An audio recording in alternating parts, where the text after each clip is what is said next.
Next Sudhakar గారిది కాళేశ్వరం సంబంధించింది. Okay Sudhakar, ఏంటి మరి కాళేశ్వరం సీక్రెట్స్?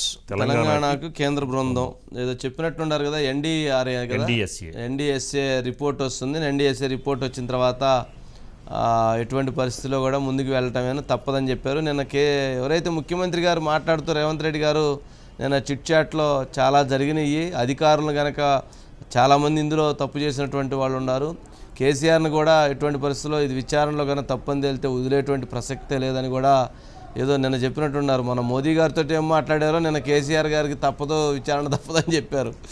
ఏంటిది? చాలా ప్రణాళికబద్ధంగా రాష్ట్ర ప్రభుత్వం కాళేశ్వరం ప్రాజెక్టు మీద ముందుకు పోతుంది sir. National dam safety authority బృందం 5 సభ్యులతో ఒక కమిటీని వేసింది.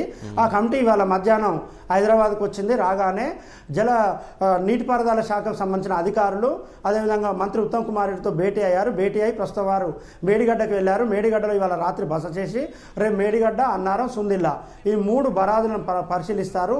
మేడిగడ్డలో 7వ బ్లాకులో కుంగిన 19, 20, 21, 22 ఈ 4 పిల్లర్లను పరిశీలిస్తారు. అదేవిధంగా అన్నారంలో పిల్లర్ల కింద నుంచి వస్తున్న నీరు, ఉబికి వస్తున్న నీరు ఎందుకు వస్తుంది అనేది దాన్ని పరిశీలిస్తారు.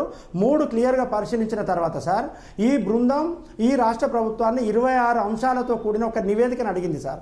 ఇదే 26 అంశాలతో కూడిన నివేదికను గత ప్రభుత్వాన్ని కూడా అడిగింది.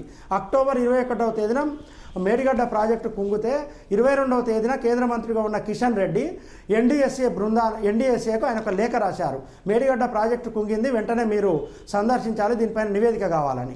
అంటే వెంటనే ఎన్డీఎస్ఏ బృందం తెలంగాణ రాష్ట్రానికి వచ్చి మేడిగడ్డను చూసిన తర్వాత గత ప్రభుత్వాన్ని 26 అంశాలతో కూడిన ఒక నివేదిక అడిగితే గత ప్రభుత్వం అసంపూర్తిగా ఒక నివేదికను ఇచ్చింది.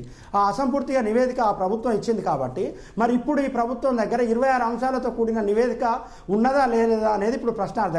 ఎందుకంటే గత ప్రభుత్వం దగ్గర కాళేశ్వరం ప్రాజెక్టుకు సంబంధించిన పూర్తి స్థాయి నివేదిక లేదు, దాని డిజైన్ లేదు, దాని నిర్మాణానికి సంబంధించిన అంశం లేదు, నిర్వహణ లేదు, వర్షాకాలం ముందేం జరిగింది, వర్షాకాలం తర్వాత ఏం జరిగింది అనే అంశాలు ఏం లేవు. కాబట్టి ఇప్పుడు ఈ ప్రభుత్వం 26 అంశాలతో కూడిన ఒక నివేదికను నేషనల్ డ్యామ్ సేఫ్టీ అథారిటీకి ఇస్తుందా లేదా అనేది ఒకటి చూడాల్సి ఉంటుంది.